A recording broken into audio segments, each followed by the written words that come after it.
ಸಕಲ ಆಶೀರ್ವಾದಕ್ಕೆ ಕಾರಣಭೂತನಾಗಿರುವ ನಮ್ಮ ತಂದೆಯಾದ ದೇವರೇ, ನಿನ್ನ ಪರಿಶುದ್ಧವಾದ ನಾಮಕ್ಕೆ ವೇಲಾದಿ ಸ್ತುತಿ ಸ್ತೋತ್ರಗಳು. ಹೌದು ತಂದೆ, ಈ ಒಂದು ರಾತ್ರಿ ಸಮಯದಲ್ಲಿ ತಂದೆ ದೇವರೇ, ಈ ಒಂದು ಸಭೆ ನಡೆಯುವುದಕ್ಕೆ ಒಳ್ಳೆ ವಾತಾವರಣವನ್ನು ಅನುಕೂಲವಾಗಿ ಅನುಗ್ರಹಿಸಿದ್ದಕ್ಕಾಗಿ ನಿನಗೆ ವಂದನೆಗಳು ದೇವ. ನಿನ್ನ ಮಕ್ಕಳಿಗೆ ನಿನ್ನ ಮಾತುಗಳನ್ನು ಹೇಳುವಂತ ಸಂದರ್ಭದಲ್ಲಿ ತಂದೆ ದೇವರೇ, ಪರಿಶುದ್ಧಾತ್ಮ ಸಹಾಯ ನೀಡಿ ನಿನ್ನ ಮಕ್ಕಳಿಗೆ ಅರ್ಥವಾದಂತ ರೀತಿಯಲ್ಲಿ ಹೇಳೋ ಭಾಗ್ಯವನ್ನು ಅನುಗ್ರಹಿಸಬೇಕಂತೇಳಿ ಈ ಒಂದು ಪ್ರಾರ್ಥನೆ ಯೇಸು ನಾಮದಲ್ಲಿ ಬಿಡುತ್ತೇನಪ್ಪ ತಂದೆ, ಆಮೇನ್.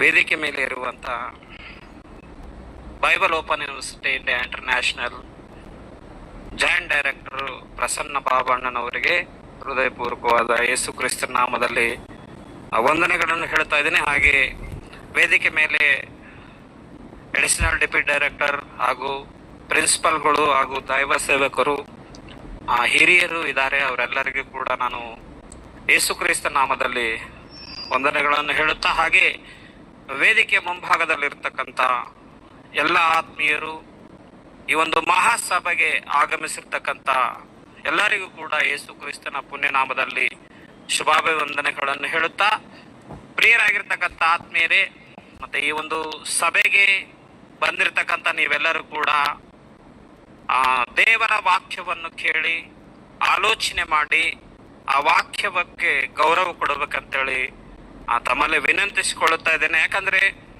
ಈ ಭೂಮಿ ಮೇಲೆ ಪ್ರಿಯರಾಗಿರ್ತಕ್ಕಂಥ ಆತ್ಮೀಯರೇ, ಎಷ್ಟೋ ಜನರು ಕೂಡ ಮರಣ ಹೊಂದುವುದನ್ನು ನಾವು ನೋಡಿದ್ದೇವೆ, ಕೂಡ ಕೇಳಿದ್ದೇವೆ.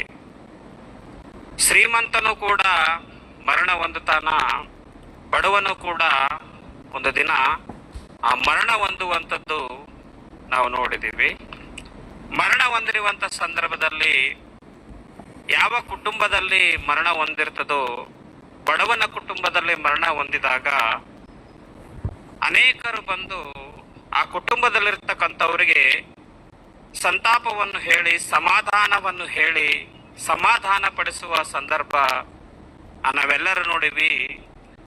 ಶ್ರೀಮಂತರು ಮರಣಿಸಿದಾಗ ಅನೇಕರು ಅವರವರ ಒಂದು ಲೆವೆಲ್ಗೆ ತಕ್ಕ ಹಾಗೆ, ಅಂತಸ್ತಿಗೆ ತಕ್ಕ ಹಾಗೆ ಕುಟುಂಬಕ್ಕೆ ಆಹ್ವಾನಿಸಿ ಸಾಂತ್ವನ ಹೇಳುವುದನ್ನು ಕೂಡ ನಾವು ನೋಡಿದ್ದೀವಿ, ಕೇಳಿದ್ದೇವೆ.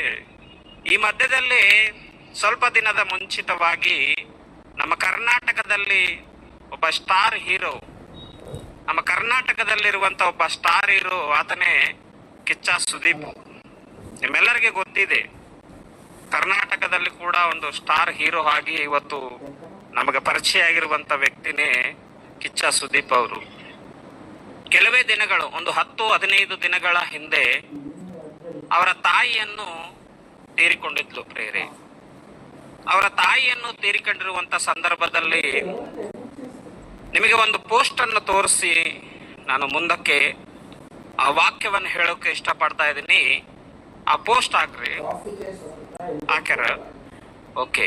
ಪ್ರಿಯರಾಗಿರ್ತಕ್ಕಂಥ ಆತ್ಮೀಯರೇ, ಈ ಪೋಸ್ಟ್ ಒಂದು ಸಾರ್ಥ ನೀವು ಗಮನಿಸಬೇಕು. ಯಾಕಂದ್ರೆ ಆ ಪೋಸ್ಟ್ ಅಲ್ಲಿ ಏನಿದೆ ಅಂತಂದ್ರೆ, ಪ್ರಧಾನಿ ನರೇಂದ್ರ ಮೋದಿ ಅವರಿಂದ ಕಿಚ್ಚ ಸುದೀಪ್ ಅವರಿಗೆ ಪತ್ರ. ಏನ್ರಿ, ನಮ್ಮ ಭಾರತ ದೇಶದ ಪ್ರಧಾನಿ ಆಗಿರ್ತಕ್ಕಂಥ ನರೇಂದ್ರ ಮೋದಿ ಅವರು ನಿಮ್ಮೆಲ್ಲರಿಗೆ ಗೊತ್ತೇ, 3ನೇ ಬಾರಿ ಪ್ರಧಾನಿ ಆಗಿದ್ದಾರೆ. ಅವರು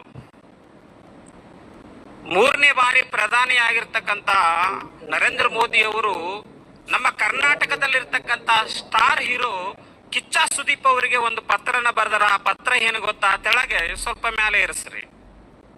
ಏನಂತ ಹೇಳ್ತಿದ್ರೆ, ತಾಯಿ ಯಾರು? ಕಿಚ್ಚ ಸುದೀಪ್ ಅವರ ತಾಯಿ ನಿಧಾನಕ್ಕೆ ಪತ್ರದ ಮೂಲಕ ಸಂತಾಪವನ್ನು ಸೂಚಿಸಿದ ಮೋದಿಜಿ ಅವರು. ನಿಜವಲ್ರಿ, ನಮ್ಮ ಭಾರತ ದೇಶಕ್ಕೆ 3ನೇ ಬಾರಿ ಪ್ರಧಾನ ಆಗಿರ್ತಕ್ಕಂಥ ನರೇಂದ್ರ ಮೋದಿ ಅವರು ನಮ್ಮ ಕರ್ನಾಟಕದಲ್ಲಿರ್ತಕ್ಕಂಥ ಸುದೀಪ್ ಅವರಿಗೆ ಪತ್ರ ಬರೆದ್ರೆ ನಿಜ ಒಳ್ಳೇದು ವಿಷಯ. ಇದೇನು ಬಹಳ ತಪ್ಪಾದ ವಿಷಯ ಏನಲ್ಲ. ನಮ್ಮ ಭಾರತ ದೇಶದಲ್ಲಿ ಅವರಿಟ್ಟಿರುವ, ನಮ್ಮ ಭಾರತ ದೇಶದಲ್ಲಿರ್ತಕ್ಕಂಥ, ನಮ್ಮ ಕರ್ನಾಟಕದಲ್ಲಿರ್ತಕ್ಕಂಥವ್ರ ಮೇಲೆ ಇಟ್ಟಿರುವಂತ ಗೌರವ ನಿಜವಾಗ್ಲೂ ಒಳ್ಳೇದು. ಇವತ್ತು ಈ ಪತ್ರ ಪ್ರೇರಾಗಿರ್ತಕ್ಕಂಥ ಆತ್ಮೀಯರೇ, ನೀವೆಲ್ಲರೂ ಕೂಡ ಆಲೋಚನೆ ಮಾಡಬೇಕು. ಈ ಪತ್ರ ಇವತ್ತು ಸೋಷಿಯಲ್ ಮೀಡಿಯಾದಲ್ಲಿ, ಟಿವಿ ಚಾನೆಲ್ಗಳಲ್ಲಿ, ಇವತ್ತು ಫೇಸ್ಬುಕ್ನಲ್ಲಿ, ಇವತ್ತು ಇನ್ಸ್ಟಾಗ್ರಾಮದಲ್ಲಿ ಅನೇಕ ಮಂದಿ ಇದನ್ನ ಇನ್ಸ್ಟಾಲ್ ಮಾಡಿಕೆಸಿ ಮೆಚ್ಚುಗೆಯನ್ನು ವ್ಯಕ್ತಪಡಿಸ್ತಾ ಇದ್ದಾರೆ. ನಿಜವಾಗ್ಲೂ ಒಳ್ಳೆ ಪ್ರಧಾನಿ. ಇವತ್ತು ಒಬ್ಬ ಕರ್ನಾಟಕದಲ್ಲಿ ಒಂದು ಕರ್ನಾಟಕ ರಾಷ್ಟ್ರದಲ್ಲಿರ್ತಕ್ಕಂಥ ಕಿಚ್ಚ ಸುದೀಪ್ ಅವರಿಗೆ ಪತ್ರ ಬರೆಯೋದು ಅಂದ್ರೆ ಏನು ಅಂತಂದ್ರೆ, ಇಷ್ಟು ಒಳ್ಳೆ ಪ್ರಧಾನಿ ನಿಜವಾಗ್ಲು ಅಂತೇಳಿ ಮೆಚ್ಚುಗೆಯನ್ನು ಕೊಡ್ತಾ ಇದ್ದಾರೆ ಎಲ್ಲರೂ. ಇದು ಒಳ್ಳೇದು, ಮೆಚ್ಚುಗೆಯನ್ನು ಕೊಡುವಂತದ್ರಲ್ಲಿ ಏನು ತಪ್ಪು ಕೊಡಿಲ್ಲ. ಆದ್ರೆ ಪ್ರಿಯರಾಗಿರ್ತಕ್ಕಂಥ ಆತ್ಮೀಯರೇ, ಇವತ್ತು ಈ ಪ್ರಪಂಚದಲ್ಲಿರ್ತಕ್ಕಂಥವ್ರು, ಇವತ್ತು ಈ ಸಮಾಜದಲ್ಲಿರ್ತಕ್ಕಂಥವ್ರು, ಗಣ್ಯ ವ್ಯಕ್ತಿಗಳಾಗಿರ್ಬೋದು, ಸಾಮಾನ್ಯರಾಗಿರ್ಬೋದು, ಪ್ರತಿಯೊಬ್ರು ಕೂಡ ಒಂದನ್ನ ಆಲೋಚನೆ ಮಾಡ್ಬೇಕು ಪ್ರಿಯರೇ. ಅದೇನು ಗೊತ್ತಾ? ಪರಲೋಕದಲ್ಲಿರುವಂತ ನಮ್ಮ ತಂದೆಯಾದ ದೇವರು ಭೂಮಿ ಮೇಲಿರುವಂತ ಮನುಷ್ಯರಿಗೆಲ್ಲರಿಗೂ ಕೂಡ ಒಂದು ಪತ್ರನ ಬರೆದನ ಪ್ರಿಯರೇ. ಆದ್ರೆ ಆ ಪತ್ರದ ಬಗ್ಗೆ ಯಾರು ಗಮನ ಹರಿಸ್ತಾ ಇಲ್ಲ, ಆ ಪತ್ರದ ಬಗ್ಗೆ ಯಾರು ಆಲೋಚನೆ ಮಾಡ್ತಾ ಇಲ್ಲ ಪ್ರಿಯರಾಗಿರ್ತಕ್ಕಂಥ. ಪರಲೋಕದಲ್ಲಿ ಇರ್ತಕ್ಕಂಥ ದೇವರು ಭೂಮಿ ಮೇಲಿರ್ತಕ್ಕಂಥ ನಮಗೆ ಒಂದು ಪತ್ರನ ಬರೆದನ್ರಿ. ಹೌದಾ? ಹೌದು, ಬರೆದಿದ್ದಾನೆ ಪ್ರಿಯರೇ, ನಿಜವಾಗ್ಲೂ ಬರೆದಿದ್ದಾನೆ. ಮೋದಿಜಿ ಅವರು ಬರೆದಂತ ಪತ್ರಕ್ಕೆ ಎಷ್ಟೋ ಮೆಚ್ಚುಗೆ. ಇವತ್ತು ಇನ್ಸ್ಟಾಗ್ರಾಮ್ನಲ್ಲಿ ಎಷ್ಟೋ ಲೈಕ್ಗಳು, ಶೇರ್ಗಳು, ಮೆಚ್ಚುಗೆಗಳು ಪ್ರೇರೆ. ನಿಜವಾಗ್ರಿ ಸಂತೋಷಕರವಾದಂತ ವಿಷಯ, ಏನ್ ತಪ್ಪೇನಲ್ಲ. ಆದ್ರೆ ದೇವರು ಬರೆದಂತ ಪತ್ರ ಯಾವುದು ಗೊತ್ತಾ? ನಮ್ಮ ಕೈಯಲ್ಲಿರುವಂತ ಬೈಬಲ್ ರೀ. ಇದು ಪರಲೋಕದಲ್ಲಿರುವಂತ ನಮ್ಮ ತಂದೆಯಾದ ದೇವರು ಬರೆದ ಪತ್ರ ಪ್ರಿಯರಾಗಿರ್ತಕ್ಕಂಥ ಆತ್ಮರೇ, ದೈವ ಗ್ರಂಥ ಪ್ರಿಯರೇ ಇದು. ಆದ್ರೆ ಈ ಭೂಮಿ ಮೇಲಿರ್ತಕ್ಕಂಥ ಮನುಷ್ಯರು ಈ ಬೈಬಲ್ ಬಗ್ಗೆ ಯಾಕೆ ಆಲೋಚನೆ ಮಾಡ್ತಾ ಇಲ್ಲ? ಈ ಬೈಬಲ್ ಬಗ್ಗೆ ಯಾಕೆ ಚಿಂತನೆ ಮಾಡ್ತಾ ಇಲ್ಲ? ಈ ಬೈಬಲ್ ಮೇಲೆ ಯಾಕೆ ಗಮನ ಹರಿಸ್ತಾ ಇಲ್ಲ? ಈ ಬೈಬಲ್ನ ಏನಂತ ಹೇಳ್ತಾರೆ ಗೊತ್ತಾ? ಬೈಬಲ್ ನೋಡಿದ ತಕ್ಷಣನೇ ಇದು ವಿದೇಶಿ ಪುಸ್ತಕ ಅಂತಾರ. ಅಲ್ಲ ಪ್ರಿಯರೇ, ಇದು ವಿದೇಶಿ ಪುಸ್ತಕ ಅಲ್ಲ ರೀ. ದೇವರು, ಪರಲೋಕದಲ್ಲಿರುವಂತ ದೇವರು ಮಾನವರಿಗಾಗಿ, ನಮಗಾಗಿ ಬರೆದಂತ ಪತ್ರ ಇದು. ಇದು ಯಾರೋ ಇನ್ನು ಹೇಳ್ತಾರ, ಇದು ಮನುಷ್ಯ ಕಲ್ಪತೆಯಿಂದ ಬರೆದ ಪತ್ರಿಕೆ, ಇದು ಪುಸ್ತಕ, ಇದು ಗ್ರಂಥ ಏನ್ರಿ? ಮನುಷ್ಯನ ಆಲೋಚನೆಯಿಂದ, ಮನುಷ್ಯನ ಕಲ್ಪನೆಯಿಂದ ಇದು ವಿದೇಶಿಗೆ ಸಂಬಂಧಪಟ್ಟಿದ್ದು, ಯಾವುದು ವರ್ಗಕ್ಕೆ ಸಂಬಂಧಪಟ್ಟಿದ್ದು, ಯಾವುದು ಜಾತಿಗೆ ಸಂಬಂಧಪಟ್ಟಿದ್ದು ಅಂತೇಳಿ ಮಾತಾಡ್ತಾ ಇರ್ತಾರ ಪ್ರಿಯರಾಗಿರ್ತಕ್ಕಂಥ. ಅಲ್ಲ ಪ್ರಿಯರೇ, ಇದು ಈ ಬೈಬಲ್ ನಲ್ಲಿ, ಈ ದೈವ ಗ್ರಂಥದಲ್ಲಿ ದೇವರು ಏನಂತ ಬರೆಸಿದ್ದಾನೆ ಗೊತ್ತಾ? ಇವತ್ತು ಈ ಸಮಾಜದಲ್ಲಿರ್ತಕ್ಕಂಥವ್ರು, ಈ ಪ್ರಪಂಚದಲ್ಲಿರ್ತಕ್ಕಂಥವ್ರು, ಸಾಮಾನ್ಯರು ಮೊದಲುಗೊಂಡು ಏನ್ರಿ ಗಣ್ಯರವರೆಗೂ ಕೂಡ, ಬಡವರು ಮೊದಲುಗೊಂಡು ಶ್ರೀಮಂತರವರೆಗೂ ಕೂಡ ಆಲೋಚನೆ ಮಾಡಬೇಕಾದಂತ ವಿಷಯನ್ನ ದೇವರು ಈ ಬೈಬಲ್ ನಲ್ಲಿ ಬರೆಸಿಟ್ಟಿದ್ದಾನೆ. ಒಂದು ಸಾರ್ತಿ ನೋಡ್ರಿ ಪ್ರಿಯರಾಗಿರ್ತಕ್ಕಂಥ ಆತ್ಮೀಯರೇ, ಪೇತ್ರನು ಬರೆದ ಪತ್ರಕ್ಕೆ ಆಲೋಚನೆ ಮಾಡೋಣ ಪ್ರಿಯರೇ ಸ್ವಲ್ಪ ಹೊತ್ತು. ನಿಜವಾಗ್ಲ್ರಿ, ಇಂಥ ವಾಕ್ಯವನ್ನು ಹೇಳುವುದಕ್ಕೆ ಯಾವುದು ಕೆಲಸಕ್ಕೆ ಬಾರದಿರುವಂತ, ನಿಜವಾಗ್ಲೂ ಪ್ರಿಯರಾಗಿರ್ತಕ್ಕಂಥ ಆತ್ಮೀಯರೇ, ಇಂಥ ಸತ್ಯವೇದದಲ್ಲಿರುವಂತ ಮಾತು, ದೇವರ ಮನಸ್ಸಿನೊಳಗಿರುವಂತ ಮಾತು, ದೇವರು ಬರೆದಿರುವ ಪತ್ರದ ಬಗ್ಗೆ ವಿವರಣೆ ಮಾಡುವಂತ ಅವಕಾಶವನ್ನು ಕೊಟ್ಟಿರ್ತಕ್ಕಂಥ ಬೈಬಲ್ ಓಪನ್ ಯೂನಿವರ್ಸಿಟಿ ಇಂಡಿಯಾ ಇಂಟರ್ನ್ಯಾಷನಲ್ಗೆ ನಾವು ಜೀವಿತ ಪರಂತ ನಮ್ಮ ಕುಟುಂಬ ಯಾವಾಗ್ಲೂ ಅವರಿಗೆ ಕೃತಜ್ಞತೆ ಹೇಳುತ್ತಾ ಇರ್ತೇವೆ. ಒಂದ್ ಸರ್ತಿ ನೋಡ್ರಿ, ಪೇತ್ರನು ಬರೆದ 2ನೇ ಪತ್ರಿಕೆ 1ನೇ ಅಧ್ಯಾಯ 20ನೇ ವಚನ. ಒಂದು ಸರ್ತಿ ನೀವೆಲ್ಲರೂ ಆಲೋಚನೆ ಮಾಡಬೇಕು ಪ್ರಿಯರೇ. ಇದು ಮನುಷ್ಯನ ಆಲೋಚನೆ ಅಲ್ಲ. ಬೈಬಲ್ ಮನುಷ್ಯನ ಕಲ್ಪಿತೆಯಿಂದ, ಮನುಷ್ಯನ ಆಲೋಚನೆಯಿಂದ, ಮನುಷ್ಯನ ಬುದ್ಧಿಯಿಂದ ಬರೆದಿರುವ ಪುಸ್ತಕ ಅಲ್ಲ ರೀ ಇದು. 1ನೇ ಅಧ್ಯಾಯ ಪೇತ್ರನು ಬರೆದ ಪತ್ರಿಕೆ 20ನೇ ವಚನ, 21ನೇ ವಚನ ಒಂದ್ ಸರ್ತಿ ನೋಡ್ರಿ. ಏನ್ರಿ, ಶಾಸ್ತ್ರದಲ್ಲಿರುವ ಅಂದ್ರೆ ಈ ಗ್ರಂಥದಲ್ಲಿರುವ ಏನ್ರಿ, ಶಾಸ್ತ್ರದಲ್ಲಿರುವ ಈ ಗ್ರಂಥದಲ್ಲಿರುವ ಯಾವ ಪ್ರವಾದನೆ ವಾಕ್ಯವು ಕೇವಲ ಮನುಷ್ಯ ಬುದ್ಧಿಯಿಂದ ವಿವರಿಸತಕ್ಕದ್ದಲ್ಲರಿ. ಮನುಷ್ಯನ ಬುದ್ಧಿಯಿಂದ, ಮನುಷ್ಯನ ಆಲೋಚನೆಯಿಂದ ವಿವರಿಸ್ತಕ್ಕದ್ದಲ್ಲ, ಹೇಳುವಂತದ್ದಲ್ಲ ಈ ಪುಸ್ತಕ. ಒಬ್ಬ ಮನುಷ್ಯನಿಗೆ ಬರೆದ ಪುಸ್ತಕಕ್ಕೆ ಇಷ್ಟು ಮೆಚ್ಚುಗೆ ಇರಬೇಕಾದರೆ, ಇಷ್ಟು ಗೌರವ ಸಲ್ಲಿಸಬೇಕಾದರೆ, ಮತ್ತೆ ಪರಲೋಕದಲ್ಲಿರುವ ದೇವರು, ಭೂಮಿ ಆಕಾಶವನ್ನು ಉಂಟು ಮಾಡಿದ ದೇವರು ತಾಯಿ ಗರ್ಭದೊಳಗೆ ಈ ಆಕಾರವನ್ನು ರೂಪಿಸಿದಂತ ದೇವರಿಗೆ ಎಷ್ಟು ಮೆಚ್ಚುಗೆ ಇರಬೇಕ್ರಿ, ಎಷ್ಟು ಗೌರವ ಇರಬೇಕ್ರಿ. ನೋಡ್ರಿ, ಈ ಗ್ರಂಥದಲ್ಲಿರುವ ಯಾವ ಪ್ರವಾದನ ವಾಕ್ಯವು ಮನುಷ್ಯರ ಬುದ್ಧಿಯಿಂದಾಗಲಿ ವಿವರಿಸತಕ್ಕಂಥದ್ದಲ್ಲ ಎಂಬುದಾಗಿ ಮುಖ್ಯವಾಗಿ ತಿಳಿದುಕೊಳ್ಳಬೇಕು. ಈ ಸಮಾಜ ಮತ ಪುಸ್ತಕ ಅನ್ನುವಂತ ಸಮಾಜ ತಿಳ್ಕೊಳ್ಳಬೇಕು, ವಿದೇಶಿ ಪುಸ್ತಕ ಅನ್ನುವಂತ ಸಮಾಜ ತಿಳಿದುಕೊಳ್ಳಬೇಕು. ಯಾಕೆಂದರೆ ಯಾವ ಪ್ರವಾದನೆಯು ಪ್ರಿಯರಾಗಿರ್ತಕ್ಕಂಥ ಆತ್ಮೀಯರೇ, ಆದಿಕಾಂಡ ಮೊದಲುಗೊಂಡು ಪ್ರಕಟಣೆ ಗ್ರಂಥದಲ್ಲಿರುವ ಪ್ರತಿಯೊಂದು ವಚನವು, ಪ್ರತಿಯೊಂದು ವಾಕ್ಯವು ಮನುಷ್ಯರ ಚಿತ್ತದಿಂದ ಉಂಟಾಗಲಿಲ್ಲ ರೀ, ಮನುಷ್ಯರ ಚಿತ್ತದಿಂದ ಉಂಟಾಗಲಿಲ್ಲ ರೀ. ದೇವರು ಪವಿತ್ರಾತ್ಮನ ಪ್ರೇರಿತರಾಗಿ ಈ ಗ್ರಂಥ ಬರೆದರ. ಮನುಷ್ಯನ ಬುದ್ಧಿಯಿಂದ, ಮನುಷ್ಯನ ಆಲೋಚನೆಯಿಂದ, ಮನುಷ್ಯನ ಇಚ್ಛೆಯಿಂದ ಬರೆದಂತ ಪುಸ್ತಕಗಳು ಈ ಭೂಮಿ ಮೇಲೆ ಎಷ್ಟೋ ಇದಾವೆ. ಅದಕ್ಕೆ ಸರಿ ಸಮಾನವಾಗಿ ನೋಡ್ತಾ ಇದೆ ಇವತ್ತು ಈ ಸಮಾಜ. ಪ್ರೇರೆ ಏನ್ರಿ, ಪ್ರಪಂಚದಲ್ಲಿ ಇರ್ತಕ್ಕಂಥ ಜ್ಞಾನಿಗಳು, ಜ್ಞಾನಿಗಳಲ್ಲ ವಿಜ್ಞಾನಿಗಳು, ಈ ಭೂ ಸಂಬಂಧವಾದಂತ ಜ್ಞಾನಿಗಳು, ವಿಜ್ಞಾನಿಗಳು ಪ್ರಪಂಚದಲ್ಲಿ ಪುಸ್ತಕ ಗ್ರಂಥಗಳನ್ನೆಲ್ಲ ತಗೊಂಡು ಬಂದು ಹಾಕಿ ಇದರಲ್ಲಿ ಯಾವುದು ನಿಜವಾದ ಗ್ರಂಥ, ಯಾವುದು ನಂಬರ್ 1, ಯಾವುದು ನಂಬರ್ 1 ಅಂತೇಳಿ ಹುಡುಕಿ ಒಂದು 10 ಪುಸ್ತಕನ ತೆಗೆದಾರ್ರಿ.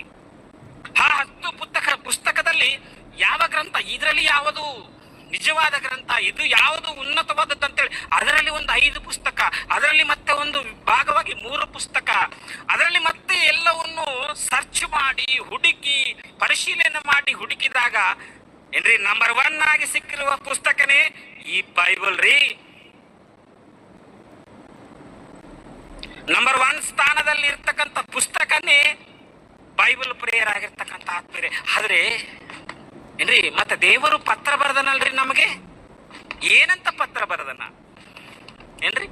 ಮೋದಿಜಿಯವರು ಬರೆದ ಪತ್ರನ ನಾವಿಷ್ಟರವರೆಗೂ ಓದಿವಿ. ಮತ್ತೆ ನಮ್ಮ ದೇವರು ಏನಂತ ಬರೆದನ ಪತ್ರ ನೋಡೋಣ, ಬೇಗ ಪ್ರೇರೆ ನೋಡೋಣ. ಪ್ರೇರಾಗಿರ್ತಕ್ಕಂಥ ಯೆಶಾಯನ ಬರೆದ ಗ್ರಂಥ 65ನೇ ಅಧ್ಯಾಯ, ಯೆಶಾಯನ ಬರೆದ ಗ್ರಂಥದಲ್ಲಿ 65ನೇ ಅಧ್ಯಾಯ 2ನೇ ವಚನದಲ್ಲಿ ದೇವರು ನಮಗೆ ಪತ್ರನ ಬರೀತಾ ಇದ್ದಾನ್ರಿ. ನಮಗೆ ಅಂದ್ರೆ ನಮಗೂ ಈ ಸಮಾಜದಲ್ಲಿರ್ತಕ್ಕಂಥ ಪ್ರತಿಯೊಬ್ಬ ಮನುಷ್ಯರಿಗೆ ರೀ. ನೀವು ಆಲೋಚನೆ ಮಾಡಬೇಕು. ಇವತ್ತು ಈ ಸಮಾಜ, ಈ ಪ್ರಪಂಚ ಇವತ್ತು ಆಲೋಚನೆ ಮಾಡಬೇಕು. ದೇವರು ಪತ್ರನ ಬರೆದನ. ಏನಂತ ಬರೆದನ ಗೊತ್ತಾ? ನನ್ನನ್ನು ತೊರೆದು, ಯೆಶಾಯನ ಬರೆದ ಗ್ರಂಥ 65ನೇ ಅಧ್ಯಾಯ 2ನೇ ವಚನ, ನನ್ನನ್ನು ತೊರೆದು ಮನಸ್ಸು ಬಂದ ಹಾಗೆ. ಏನಂತ ಹೇಳ್ತದ್ರೆ, ನನ್ನನ್ನು ತೊರೆದು ಮನಸ್ಸು ಬಂದಂತೆ ದುರ್ಮಾರ್ಗದಲ್ಲಿ ನಡೆಯುವ ಜನರನ್ನು ನಾನು ದಿನವೆಲ್ಲ ಕೈ ಚಾಚಿ ಕರೆದನಂತ್ರಿ. ದುರ್ಮಾರ್ಗದಲ್ಲಿ ಮನ ಬಂದಂತೆ ನಡೆಯುವ ಪ್ರತಿಯೊಬ್ಬ ಮನುಷ್ಯನನ್ನು ದೇವರು ಈ ಪುಸ್ತಕದ ಮೂಲಕ, ಈ ಗ್ರಂಥದ ಮೂಲಕ, ಈ ಪತ್ರದ ಮೂಲಕ ನನ್ನ ಕಡೆಗೆ ಬನ್ನಿರಿ, ಮನಸ್ಸು ಬದಲಾಯಿಸಿಕೊಳ್ಳಿರಿ. ದುರ್ಮಾರ್ಗದಲ್ಲಿ ನಡೆಯುವ ನೀವು ನನ್ನನ್ನು ಬಿಟ್ಟು, ನನ್ನನ್ನು ತೊರೆದು, ನನ್ನನ್ನು ಮರೆತು ಬದುಕುವಂತ ನೀವು ಮನಸ್ಸು ಹೊಂದಿ ನನ್ನ ಹತ್ತಿರಕ್ಕೆ ಬರ್ರಿ ಅಂತ ಹೇಳಿ ಕೈ ಚಾಚಿ ಕರಿತದ. ದಿನವೆಲ್ಲ ಇವತ್ತು ಬದಲಾತನೇನೋ, ನಾಳೆ ಬದಲಾತನೇನೋ, ನಾಡಿದ್ದ ಬದಲಾತನೇನೋ ಅಂತೇಳಿ ದೇವರು ಪ್ರತಿದಿನ ಕೂಡ ಎದುರು ನೋಡುತ್ತಾ, ಕೈ ಚಾಚುತ್ತಾ ಅನೇಕ ಮಂದಿ ದೈವ ಸೇವಕರ ಮುಖಾಂತರ. ಇದು ದೇವರ ಬರೆದ ಪತ್ರ. ಪ್ರಿಯರೇ, ನಿಜವಾಗ್ಲೂ ಆಲೋಚನೆ ಮಾಡಬೇಕು. ಪ್ರತಿಯೊಬ್ಬರು ಕೂಡ ಆಲೋಚನೆ ಮಾಡಬೇಕು. ದೇವರ ಬರೆದ ಪತ್ರ, ದೇವರು ಬರೆಸಿಕೊಟ್ಟ ಗ್ರಂಥ, ಅದಕ್ಕೆ ಪ್ರಿಯರಾಗಿರ್ತಕ್ಕಂಥ ಆತ್ಮೀಯರೇ, ಯಾರು ಕಿವಿಗೊಡ್ತಾ ಇಲ್ಲ. ದೇವರ ಶಬ್ದಕ್ಕೆ ಯಾರು ಆಲಿಸ್ತಾ ಇಲ್ಲ, ಯಾರು ಗಮನಿಸ್ತಾ ಇಲ್ಲ. ಯಾರು ಆಲಿಸ್ತಾ ಇಲ್ಲದಿರುವುದರಿಂದ, ಯಾರು ಗಮನಿಸ್ತಾ ಇಲ್ಲದಿರುವುದರಿಂದ ದೇವರು ಬಾಧೆ ಪಡುತ್ತಿರುವಂತ ಸಂದರ್ಭದಲ್ಲಿ ನನ್ನ ಮಕ್ಕಳನ್ನ ಕಾಪಾಡುವುದಕ್ಕಾಗಿ, ನನ್ನ ಜನರನ್ನ ಕಾಪಾಡುವುದಕ್ಕಾಗಿ ನನಗೋಸ್ಕರ ಯಾರು ಹೋಗ್ತಾರ ಅಂತೇಳಿ ದೇವರು ಆಲೋಚನೆ ಮಾಡುವಾಗ ಯೇಸು ಕ್ರಿಸ್ತನವ್ರು ಏನ್ ಹೇಳ್ತಾರ, ಈಗೋ ನಾನಿದ್ದೇನೆ, ನಾನು ಹೋಗ್ತೀನಿ ನಿನ್ನಗೋಸ್ಕರ, ನಾನು ಹೋಗ್ತೀನಿ ನಿನ್ನಗೋಸ್ಕರ. ಬೇಡ ಮಗನೇ, ನೀನು ಹೋದ್ರಿ ಈ ಜನರು ಸುಮ್ಮನೆ ಬಿಡ್ತಾರ ನಿನಗ? ತಲೆಗೆ ಮುಳ್ಳಿ ಕಿರೀಟ ಇಡ್ತಾರ, ಮಖಕ್ಕೆ ಹೊಗಳುತ್ತಾರ, ಕೊಡ್ತಾರ, ಸಿಲುಬೆ ಒರೆಸ್ತಾರ. ಯೇಸು ಕ್ರಿಸ್ತನವ್ರು ಏನಂದ್ರೆ ಗೊತ್ತಾ, ಎಲ್ಲವನ್ನು ನಾನು ಅನುಭವಿಸುತ್ತೇನೆ, ಎಲ್ಲವನ್ನು ನಾನು ಸಹಿಸುತ್ತೇನೆ, ಎಲ್ಲವನ್ನು ನಾನು ಭರಿಸುತ್ತೇನೆ. ನನ್ನ ಸಹೋದರರಿಗೋಸ್ಕರ, ನನ್ನ ತಮ್ಮಂದಿರಿಗೋಸ್ಕರ, ನನ್ನ ತಂಗಿಯವರಿಗೋಸ್ಕರ, ನನ್ನ ಸಹೋದರ ಸಹೋದರಿಯರಿಗೋಸ್ಕರ, ಭೂಮಿ ಮೇಲಿರುವಂತ ಪ್ರತಿಯೊಬ್ಬ ಮನುಷ್ಯರನ್ನ ರಕ್ಷಣೆ ಮಾಡುವುದಕ್ಕಾಗಿ ನಾನು ಹೋಗ್ತೀನಿ ಅಂತ ತಿಳಿಸಿ ಯೇಸು ಕ್ರಿಸ್ತನವರು ಈ ಭೂಮಿಗೆ ಬಂದು ಅವರು ಮಾತಾಡಿರುವಂತ ಮಾತೇನು ಗೊತ್ತಾ? ಅವರು ಏನು ಕರಿತಾ ಇದಾರೆ, ದೇವರನ್ನ ಮರೆತು ಬದುಕುವಂತ ಜನರನ್ನ ದೇವರ ಮಾತಿಗೆ ಕಿವಿ ಕೊಡೋದ್ರಿಂದ ದೇವರಿಗೆ ಸರಿಸಮಾನನಾಗಿರುವಂತ ಯೇಸು ಕ್ರಿಸ್ತನವರು ಈ ಭೂಮಿಗೆ ಬಂದು ಏನಂತ ಹೇಳ್ತಾ ಇದಾರೆ ಗೊತ್ತಾ? ಪ್ರಿಯರಾಗಿರ್ತಕ್ಕಂಥ ಆತ್ಮೀಯರೇ, ಒಂದು ಸಾರ್ತೆ ನೋಡ್ರಿ, ಯೋಹಾನನು ಬರೆದ ಸುವಾರ್ತೆ, ಮುಗಿಸ್ತೀನಿ ಪ್ರಿಯರೇ. ಯೋಹಾನನು ಬರೆದ ಸುವಾರ್ತೆ 14ನೇ ಅಧ್ಯಾಯ 6ನೇ ವಚನ ಒಂದ್ ಸರ್ತೆ ನೋಡ್ರಿ, ಏನಂತ ಹೇಳ್ತಾ ಇದನ್ನ ಯೇಸು ಸ್ವಾಮಿಯವರು, ಏನಂತ ಮಾತಾಡ್ತಾ ಇದಾರೆ ನೀವು ಆಲೋಚನೆ ಮಾಡ್ರಿ. ನಿಜವಾಗ್ಲೂ ಈ ಸಮಾಜ, ಈ ಪ್ರಪಂಚ, ಈ ಭೂಮಿ ಮೇಲೆ ಬದುಕತಕ್ಕಂಥವ್ರು ದೇವರನ್ನ ಮರೆತು, ದೇವರ ಬಗ್ಗೆ ಆಲೋಚನೆ ಮಾಡದೆ, ಪ್ರಕೃತಿ ಬಗ್ಗೆ ಆಲೋಚನೆ ಮಾಡದೆ ಬದುಕುವಂತ ಎಲ್ಲರಿಗೋಸ್ಕರ ಕೂಡ ಯೇಸು ಸ್ವಾಮಿಯವರು ಏನ್ ಹೇಳ್ತಾ ಇದ್ದಾರೋ ಏನ್ರಿ? ಯೋಹಾನನ ಬರೆದ ಸುವಾರ್ತೆ 14ನೇ ಅಧ್ಯಾಯ 6ನೇ ವಚನ ಒಂದ್ ಸರ್ತ ಹೋದ್ರಿ. ಯೇಸು ಅವನಿಗೆ ಏನಂತ ಹೇಳ್ತಾನೆ? ಯೇಸು ಕ್ರಿಸ್ತನವರು, ನಾನೇ ಮಾರ್ಗವು, ನಾನೇ ಸತ್ಯವು, ಜೀವವು ಆಗಿದ್ದೇನಂತ ಹೇಳ್ತಾ ಇದ್ದಾನ್ರಿ. ನಾನೇ ಮಾರ್ಗವು, ನಾನೇ ಸತ್ಯವು, ನಾನು ಜೀವವೂ ಆಗಿದ್ದೇನೆ. ನನ್ನ ಮೂಲಕವಾಗಿಯೇ ಹೊರತು ಯಾರು ದೇವರ ಬಳಿಯಲ್ಲಿ ಹೋಗೋದಿಲ್ಲ, ಯಾರು ತಂದೆಯ ಬಳಿಯಲ್ಲಿ ಹೋಗೋದಿಲ್ಲ, ನನ್ನ ಮೂಲಕವಾಗಿ. ಹೌದು, ಯೇಸು ಕ್ರಿಸ್ತನವರ ಮೂಲಕವಾಗಿಯೇ. ಹೌದು ಪ್ರಿಯರೇ, ಯೇಸು ಕ್ರಿಸ್ತನ ಮೂಲಕವಾಗಿಯೇ ಪ್ರತಿಯೊಬ್ಬ ಮನುಷ್ಯನು ದೇವರ ಬಳಿಯಲ್ಲಿ ಹೋಗಬೇಕು ಅಂದ್ರೆ, ಬಿಟ್ಟು ಬಂದಂತ ಆ ಲೋಕಕ್ಕೆ ಮತ್ತೆ ಪುನಃ ತಿರುಗಿ ಹೋಗಬೇಕು ಅಂದರೆ ಯೇಸು ಕ್ರಿಸ್ತನ ಹೇಳ್ತಾ ಇದ್ದಾನೆ, ನಾನೇ ಮಾರ್ಗವು, ನಾನೇ ಸತ್ಯವು, ನಾನೇ ಜೀವವೂ ಆಗಿದ್ದೇನೆ. ನನ್ನ ಮುಖಾಂತರವೇ ತಂದೆಯ ಬಳಿಗೆ ಯಾರು ಹೋಗಕ್ಕಾಗಲ್ಲ. ಇನ್ನು ಕೆಳಗೆ ನೋಡ್ರಿ, ಇನ್ನು ಕೆಳಗೆ ಪ್ರಿಯರೇ, ಸಮಾಜಕ್ಕೆ ಯೇಸು ಕ್ರಿಸ್ತನವರು ಕೊಟ್ಟಿರುವ ಕೊಡುಗೆ, ಆತನು ತಿಳಿಸಿರುವ ಬೋಧ, ಆತನ ತತ್ವವು. ಅದಕ್ಕೆ ಪ್ರಿಯರೇ, ಪ್ರಸನ್ನ ಅಣ್ಣನವರಿಗೆ ನಾವು ಮಾನವಿಯಲ್ಲಿ ಮೀಟಿಂಗ್ ಇಡಬೇಕು ಅಂತೇಳಿ ನಮ್ಮ ಹುಡುಗರು, ನಮ್ಮ ಕಾಲೇಜ್ ಹುಡುಗರು ಆದೇಶ್ ಮತ್ತು ರವಿ ನನ್ನ ಹತ್ರಕ್ಕೆ ಬಂದು, ನಾವು ಪ್ರಸನ್ನ ಅಣ್ಣನವ್ರನ್ನ ಮೀಟಿಂಗ್ ಇಡ್ತೀವಿ, ನಾವು ಡೇಟ್ ಕೊಡಿಸು ಅಂತಂದಾಗ ಅಣ್ಣಗೆ ಫೋನ್ ಮಾಡಿ ನಾವು ಡೇಟ್ ಕೇಳಿದಾಗ ಅಣ್ಣ ಕೊಟ್ಟಿರುವಂತ ಸಬ್ಜೆಕ್ಟ್ ಯಾವುದು ಗೊತ್ತಾ? ಈ ಪ್ರಪಂಚ ನ್ಯಾಯ ಸ್ಥಾನಕ್ಕೆ ತಿಳಿಯದ ಕ್ರಿಸ್ತನ ನ್ಯಾಯಪೀಠ. ಮಕ್ಕಳು ಎಷ್ಟು ಕಷ್ಟಪಟ್ಟು ಹಣವನ್ನು ಜಮಾ ಮಾಡಿಟ್ಟು ಮುಂದೆ ಬಂದು ಡೇಟ್ ತಗೊಂಡು ಈ ಮಹಾಸಭೆಗೆ ಕಾರಣರಾಗಿದ್ದಾಗ ಅವರಿಬ್ರು ಬಂದ್ರು, ಅವರಿಂದ ಮತ್ತೆ ಇಬ್ರು ಬಂದ್ರು. ನಾವು ನಿಮಗೆ ಸಾಥ್ ಕೊಡ್ತೀವಿ, ನಾವು ನಿಮಗೆ ಸಪೋರ್ಟ್ ಕೊಡ್ತೀವಿ ಅಂತೇಳಿ ಬಂದಂತವ್ರೆ ಅಂಜಪ್ಪ ಮೇಸ್ತ್ರಿ ಮತ್ತು ರಾಮಣ್ಣ, ಮತ್ತು ಅಂಜಪ್ಪ ಮೇಸ್ತ್ರಿ ಮತ್ತು ರಮೇಶ್ ಅವರು. ಆ ನಂತರ ಮತ್ತೆ ಇನ್ನು ಎಷ್ಟೋ ಜನ, ನರಸಪ್ಪಣ್ಣ, ಶಾಂತ್ ಕುಮಾರ್, ಇನ್ನು ಮಾಡಬಾಯಿ ರಾಮಣ್ಣ ಅವರು, ಇನ್ನು ಅನೇಕ ಸಹೋದರರು ಸಹೋದರಿಯರು ಎಲ್ಲರೂ ನಾವಿದೀವಿ, ನಾವು ಮಾಡ್ತೀವಿ, ಮಾಡ್ರಿ. ಈ ಸತ್ಯವಾಕ್ಯನ ತಿಳಿಸ್ಬೇಕು. ದೇವರ ಮರೆತು ಬದುಕುವಂತವರಿಗೆ ಸ್ವಲ್ಪ ಜನರನ್ನಾದರೂ, ದೇವರ ಮನಸ್ಸಿನಲ್ಲಿರುವಂತ ಮಾತುಗಳನ್ನ ಸ್ವಲ್ಪ ಜನರಾದರೂ ತಿಳಿಸಿ, ಮಾರು ಮನಸ್ಸು ಹೊಂದಿಸಿ ದೇವರ ಮಾರ್ಗದಲ್ಲಿ, ಸತ್ಯದ ಮಾರ್ಗದಲ್ಲಿ ನಡೆಸಬೇಕೆಂಬ ಹಂಬಲದಿಂದ, ಆಸೆಯಿಂದನೇ ಈ ಒಂದು ಸಭೆಗಳು. ಪ್ರಿಯರೇ ನೋಡ್ರಿ, ಕೆಳಗೆ ಹೇಳ್ತಾ ಇದಾರೆ ದೇವರು. ಯೇಸು ಸ್ವಾಮಿಯವರು ಏನಂತ ಹೇಳ್ತಾ ಇದಾರೆ ನೋಡ್ರಿ ಒಂದ್ ಸರ್ತೆ. ಅದೇ ಯೋಹಾನನ ಬರೆದ ಸುವಾರ್ತೆ 14ನೇ ಅಧ್ಯಾಯ 7ನೇ ವಚನ ಒಂದ್ ಸರ್ತೆ ನೋಡ್ರಿ. ನೀವು ನನ್ನನ್ನು ಹರಿತಿದ್ದರೆ ಸರ್ 6ನೇ ವಚನ 7ನೇ ವಚನ 6ನೇ ವಚನದಿಂದ ಸ್ವಲ್ಪ ಕೆಳಗೆ ಫಿಲಿಪ್ಪನು ಕೇಳ್ತಾನ. ಓಕೆ, ಓದ್ರಿ ಪ್ರೇಯರ್. ಏನಂತ ಹೇಳ್ತಾರೆ? ನೀವು ನನ್ನನ್ನು ಹರಿತಿದ್ದರಿ ಏನ್ರಿ, ನಾನು ನಿಮಗೆ ಗೊತ್ತಾದರೆ, ನನ್ನನ್ನು ನೀವು ತಿಳ್ಕೊಂಡ್ರೆ ನನ್ನ ತಂದೆಯನ್ನು ತಿಳಿದಿದ್ದೀರಿ. 9ನೇ ವಚನ ಏನ್ರಿ, ಫಿಲಿಪ್ಪನು ಕೇಳ್ತಾ ಇದ್ದಾನೆ ಸರ್. ಫಿಲಿಪ್ಪನು ಸ್ವಾಮಿ ಏನ್ರಿ, ಫಿಲಿಪ್ಪನು ಕೇಳ್ತಾನ, ಸ್ವಾಮಿ ನಮಗೆ ತಂದೆಯನ್ನು ತೋರಿಸು, ನಮಗೆ ದೇವರನ್ನು ತೋರಿಸು, ಅಷ್ಟೇ ಸಾಕಂತ ಇದ್ದಾನ್ರಿ. ಏನಂತ ಇದ್ದಾನೆ ಗೊತ್ತಾ? ಫಿಲಿಪ್ಪನು ಒಬ್ಬ ಭಕ್ತನು ಯೇಸು ಕ್ರಿಸ್ತನವ್ರಿಗೆ ಹೇಳ್ತಾ ಇದ್ದಾನೆ, ನಮಗೆ ತಂದೆಯನ್ನು ತೋರಿಸು, ನಮಗೆ ದೇವರನ್ನು ತೋರಿಸು ಅಂದಾಗ ಯೇಸು ಸ್ವಾಮಿ ಅವರು ಹೇಳ್ತಾ ಇದಾರೆ ನೋಡ್ರಿ ಕೆಳಗ, ಫಿಲಿಪ್ಪನೇ, ನಾನು ಇಷ್ಟು ದಿವಸ ನಿಮ್ಮ ಸಂಗಡ ಇದ್ದೀನಲ್ಲ, ನೀನು ಇನ್ನೂ ನನ್ನನ್ನು ಅರಿತುಕೊಳ್ಳಲಿಲ್ವಾ?